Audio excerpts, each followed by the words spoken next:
तो गाइस कैसे हो आप लोग। तो स्वेलर स्टार नेक्स्ट नॉवल के एपिसोड नंबर 77 में आपका स्वागत है। तो चलिए शुरू करते हैं। तो जैसा कि अभी तक हमने पिछले एपिसोड में देखा कि यहाँ पे सैम जो बंदा था वो यहाँ पे यांसू था, वो इन सब का इंतजार कर रहा था। वो लूफिंग के बारे में ही सोच रहा था कि अब उसका क्या होगा।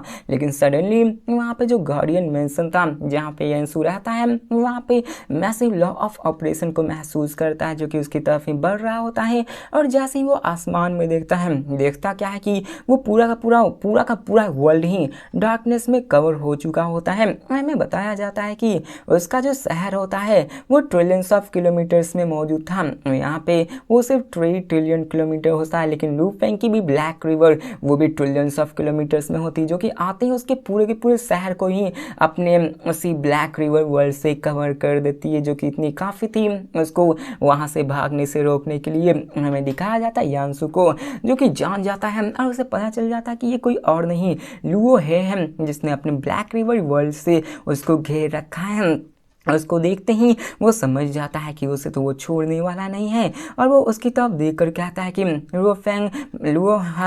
लुओ ही ब्रदर, मैंने यहाँ पे तुम्हें ऑफेंड किया है और मैं यहाँ पे तुम्हें कंपनसेट करने की कोशिश करूँगा। आप बताओ कि आखिरकार आप बताओ कि आपको मैं क्या ऑफ़र कर सकता हूँ। आप अपने प्राइस के बारे में बताइए। जहाँ पे वो सारी चीज़ें लूफेंग पे ही छोड़ देता है कि वो अब क्या कहेगा। लूफेंग कहता है कि मैंने सुना है कि सेंट यांसू तुमने एक pair of word divine dress को अपने पास रखा है, ये तुम्हारे पास है तो क्यों ना तुम मुझे अपने उसी वर्ड डिवाइन ड्रेस को मुझे कंपनसेट कर दो। अब ये सुनकर मानो उसके कान से खून बहने लगे। बस ऐसे ही कह रहा, वो सुनकर तो उसको मानो होश उड़ जाते हैं, क्योंकि उसके पास जो pair of word divine dress होती है वो एक डिवाइन वेपन होती है गॉड किंग टायर की, जिसको कि उसने अपनी पूरी जिंदगी की मेरिट पॉइंट्स को लगा के 8 लाख मेरिट पॉइंट से उसको कलेक्ट किया होता है, और ये उसकी जान से भी ज़्यादा प्यारी होती है। और यही वो उसकी एक वेपन होती है जो कि वो अपने केओस वेलम में रहकर उसको अपने पास हमेशा रखा करता था। ये God king weapons pairs of wings की जैसी थी,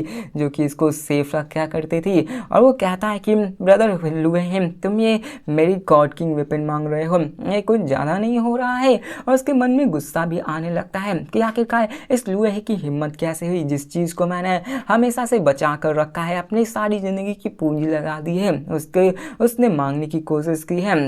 और यहाँ पे वो इसके लिए अपने 10 क्या 100 क्रोन्स को भी मरवाने के लिए रेडी हो जाता, लेकिन वो कभी भी अपने उस गॉड किंग के पेयर ऑफ विंग्स को नहीं देना चाहता था, क्योंकि ये उसके लिए अपनी जान से भी प्यारी होती है। और वो कहता है कि मैं ये नहीं दे सकता। हम तो ये सुनकर लूफेंग कहता है कि देख, तो अभी तुमने ही कहा कि तुम मुझे किसी भी तरह कंपनसेट कर सकते हो, लेकिन अभी तुम मना कर रहे हो। और वो इसकी तरफ देखने लगता है, कहता है कि तुम्हें क्या लगता है कि तुम यहाँ से जा सकते हो। अब यांसू भी समझ जाता है कि वो इन सब के बीच में कुछ नहीं, और वो लूफेंग को समझाते हुए कहता है कि मैं उन 2 रियल्म्स पैलेस का सिर्फ सस्पेक्ट एक पॉन बन के रह गया था, एक प्यादा बन के ही रह चुका था। वो मुझे अपने कंट्रोल कर रहे थे और मैं उनके सामने पावरलेस था, उनके हिसाब से ही मुझे करना पड़ा। मैं उनकी बातें भी नहीं टाल पाता, ऐसे ही कारण मुझे ऐसा करना पड़ा था, और मैं अटैक तुम पे नहीं करना चाहता था। प्लीज़ मुझे माफ़ कर दो। मैं वैसे भी तुम्हें ये पेयर ऑफ गॉड किंग्स नहीं दे सकता हूँ, मैं इसे तो बिल्कुल ही नहीं देने वाला हूँ, क्योंकि वो इसको अपनी जान से भी ज़्यादा चाहता था। और वो उसकी तरफ देखने लगता है। यहाँ पे वो लूफेम को धमकाने भी लगता है कि देखो, तुम अभी मेरे इलाके में आए हुए हो, यहाँ के एम्पर अगर तुमने कुछ मूव चला तो यहाँ के एम्पर तुम्हें छोड़ने वाले नहीं हैं। यहाँ के यनफेंग एंचेस्टर अगर तुमने सियांग सिटी पे अटैक किया तो यहाँ के गार्डेड इंटरेस्ट के कारण तुम्हें अपनी कॉन्सिक्वेंस को भुगतना पड़ेगा। तुम्हें यहाँ पे पता होना चाहिए कि तुम जो ये करोगे ये बहुत ही सीरियस क्राइम में लाया जाएगा। यहाँ पे तुम किसी चीज़ से भी नहीं बच सकते हो।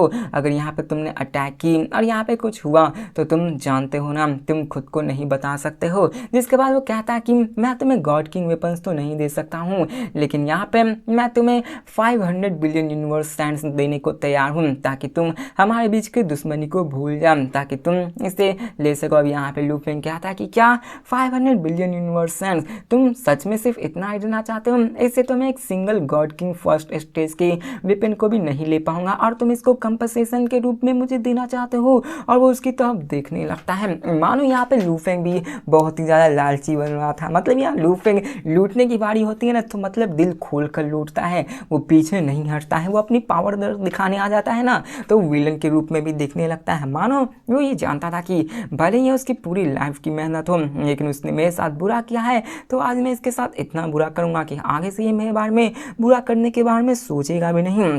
और अब फिर हमें दिखाया जाता है जहाँ पे यंजू इस सिचुएशन को रियलाइज़ कर दिया होता है और वो जान गया होता है कि लू फेंग तो इसको छोड़ने वाला नहीं है, वो तो उसके उन साइड तो इसको भी ले लेगा। वो कहता है कि देखो अभी तुम कुछ नहीं कर सकते, तुम अभी हमारे सिटी लॉर्ड के अंदर इन्फिल्ट्रेट कर चुके, लेकिन लू फेंग यहाँ डिसाइड कर देता है और वो अपने फॉर्मलेस पावर जो कि 30 बिलियन ब्लैक लेवर्स की पावर्स होती हैं उसी के साथ वो इस सिटी में आया हुआ होता है। और यहाँ पे ये पावर काफ़ी थी इसको हराने के लिए। और दिखाया जाता है कि वहाँ पे वो रिवर मानो सबको घेरने लगती है, उस यांग सिटी में जितने भी कल्टीवेटर्स होते हैं उन सबको घेरने लगती है। लेकिन यहाँ पे देखो लू फेंग उन सबको मार दे रहा होता है बल्कि उन सबको बचाने की कोशिश कर रहा था क्योंकि वो जानता था कि यहाँ पे फाइट हुई तो इन सबके शॉकवेव से ही यहाँ पे जितने भी बंदे हैं वो सब मारे जाएंगे। लू फेंग सबको सेपरेट करने लगता है उसको अपनी अलग ही उस सारे ब्लैक रिवर वाटर से, ताकि वो देख सके। देखो उस सिटी में कई सारे फॉर्मेशंस भी लगे हुए थे लेकिन लू फेंग के लिए उन फॉर्मेशन का कोई भी मतलब नहीं बनता क्योंकि वो अभी इतना ही ज़्यादा पावरफुल हो चुका था। लेकिन ये देखो यांसू अभी भी उसको धमकाने की कोशिश कर रहा होता कि देखो तुम ऐसा नहीं कर सकते वरना हमारे यहाँ के जो एम्पर है वो तुम्हें नहीं छोड़ने वाले हैं। फिर हमें दिखाया जाता है लू फेंग को जो कहता है कि तुम सच में मुझे यहाँ पे ऐसा करना चाहते हो। तो यांसिंग कहता ये मत सोचो कि तुम एम्पर के डिस्पल हुए तो तुम्हें पनिशमेंट नहीं मिलेगी, यहाँ पे काउंटलेस केओस रियलम ट्रांसेंडेंट के बंदे हैं जो कि मारे जा चुके हैं और हमारे यहाँ 13 एम्प्रेस हैं, तुम उन सब का ऑर्डर को नहीं ठुकरा सकते हैं। और तुम्हें पता होना चाहिए कि अगर यहाँ पे गॉड किंग्स ने फैसला ले लिया तो तुम्हें कोई भी नहीं बचा सकता, चाहे तुम एम्पर चू के ही डिस्पर्स क्यों ना हो। और यहाँ पे मानो वो अभी भी लू फेंग को धमकाने की बात कर रहा है लेकिन हमें लू फेंग के बारे में पता है वो यहाँ पे क्या करता है। जब उसको कोई धमकाने की कोशिश करता है लू फेंग को यहाँ पे घंटा फर्क नहीं पड़ता कि कौन गॉड किंग आके इससे फाइट करे या फिर उसको कैसी पनिशमेंट दी जाएगी। लू फेंग के मन में अभी आग जल रही थी बदले की जो कि वो उससे अभी लेना चाहता था। दिखाया जाता है कि वहाँ के जितने भी बाहर के बंदे हैं उन सबको भी इन सब चीज़ के बारे में पता चल जाता है क्योंकि वो भी ब्लैक लेवर्स को देख पा रहे होते हैं, वो भी ये समझ जाते हैं कि कुछ यहाँ पर है। लेकिन इससे पहले वो सोच पाते हैं उनके पूरे चारों तरफ वाटर से कवर कर दी जाती है।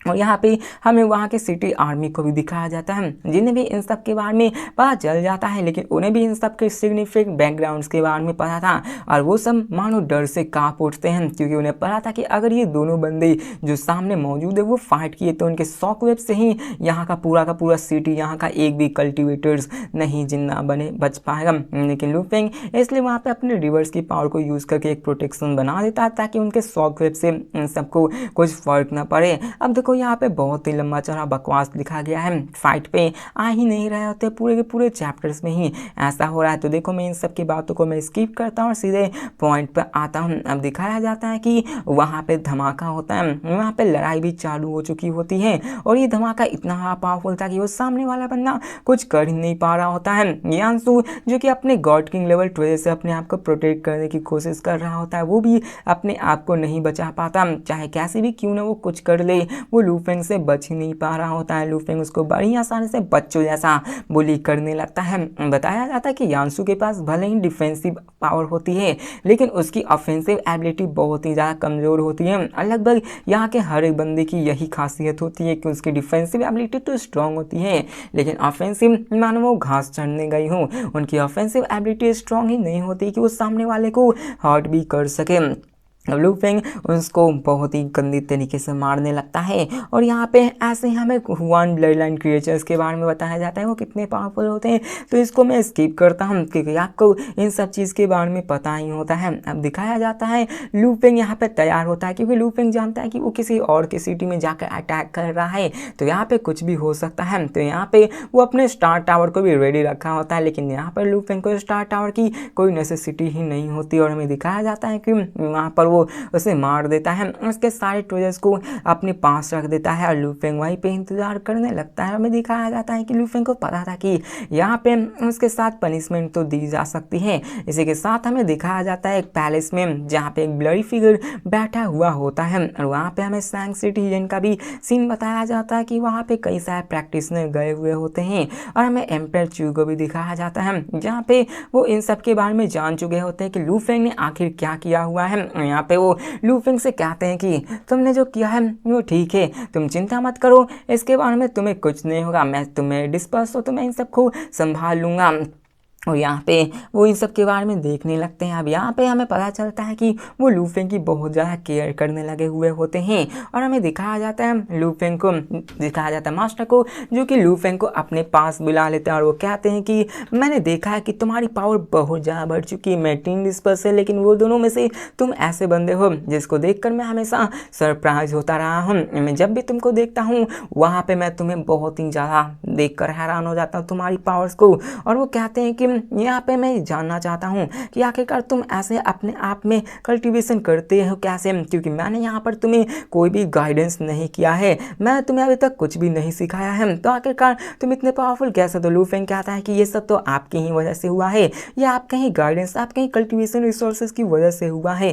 तो वे सुनकर वो भी सरप्राइज हो जाते हैं और कहते हैं कि मैं इतना भी अच्छा नहीं हूँ, मैंने जब पिछली दफ़ा तुम मुझसे पूछे थे तो मैं तुम्हें अच्छे से बता भी नहीं पाया। और वो लू फेंग से पूछते कि बताओ मैंने तुम्हें कब सिखाया। तो यहाँ पे वो कहते हैं कि यहाँ पे जो भी किया है वो आपने ही किया है, प्रीवियसली जब मुझे यहाँ पे ब्रेक थ्रू करने में यहाँ तकलीफ हो रही होती है तो आपने ही मुझे उस गोल्डन आर्मर इनसाइड कॉर्प्स को दिया होता है और साथ में मुझे उस फ्रूट को भी दिया होता है, जिसकी कहानी मैं अपने उस ट्रिनिटी को पढ़कर अपने आप को ब्रेक थ्रू करा पाया हूँ। अगर मेरे पास वो ना होती तो मैं ऐसा ना कर पाता। और ज़्यादा से ज़्यादा यहाँ पे लू फेंग को तो ये प्रॉफिट हुआ कि उस कॉर्प्स को खाने के बाद उसका मोरोसा एक गॉड किंग लेवल का डिस्ट्रक्शन बीस्ट बन चुका होता है। देखो उसके टीचर को भी गॉड किंग मोरोसा के बारे में नहीं पता होता है, यहाँ तक कि उनको भी लग रहा होता है कि मोरोसा सिर्फ कोई एक इटर्नल ट्रू गॉड का ही सर्वेंट होगा। उन्हें पता नहीं था कि वो शायद यहाँ पे अभी केओस से भी बढ़कर गॉड किंग लेवल पे होगा। और यहाँ पे लू फेंग भी उसका शुक्रिया अदा करता है कि ये तो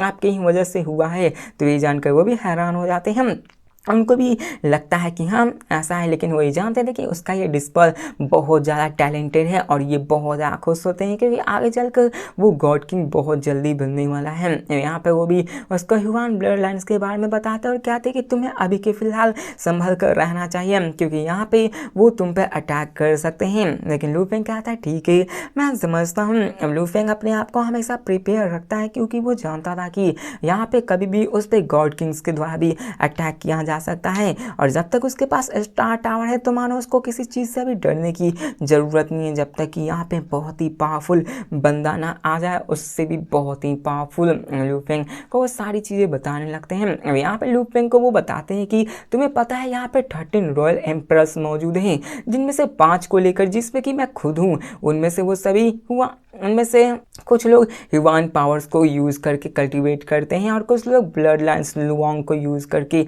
करते हैं। अब देखो अलग अलग एम्प्रेस अलग अलग तरीके से खुद को कल्टीवेट करते हैं। लू फेंग को बताते हैं कि देखो यहाँ पे कैसे कैसे कल्टीवेट किया जाता है। मैंने कितनी बार आपको ह्यूमन ब्लड लाइन के बारे में बताया, तो यहाँ पे फिर से समझ लो बकवास ही लिखी गई है। अब देखो यहाँ पे राइटर कभी कभी मुझे लगता है जानबूझकर चैप्टर्स को लंबा करने की कोशिश करता है क्योंकि यहाँ पे एक ही चीज़ को 10 बार रिपीट की जा चुकी होती है और वहाँ पे ऐसे ही वो सारी चीज़ों के बारे में बताने लगते हैं, जिसके बाद वो इन सारे एम्प्रेस के बारे में बताते हैं, उन सब के पावर्स के भी बारे में बताते हैं कि कैसे यहाँ पे जितने भी एम्प्रेस हैं वो सभी आपस में दुश्मनी बनी हुई रहती है, उतने लेवल की नहीं कि वो ऑल आउट वॉर पे निकल जाए, बल्कि समझ लो कंपटीशन जैसा ही जहाँ पे वो सभी ओरिजिन कॉन्टिनेंट के पाथ को लेकर कंपटीट करते रहते हैं, वो सभी डॉ की प्रैक्टिस करते रहते हैं और वो कहते हैं कि इनमें से 2 एंचेस्टर फिगर से जो कि डार्क फाइटिंग्स में रहा करते हैं और वो कहते हैं कि इनमें से ऐसे भी बंदे हैं जो कि बहुत ज़्यादा पावरफुल है और ये सब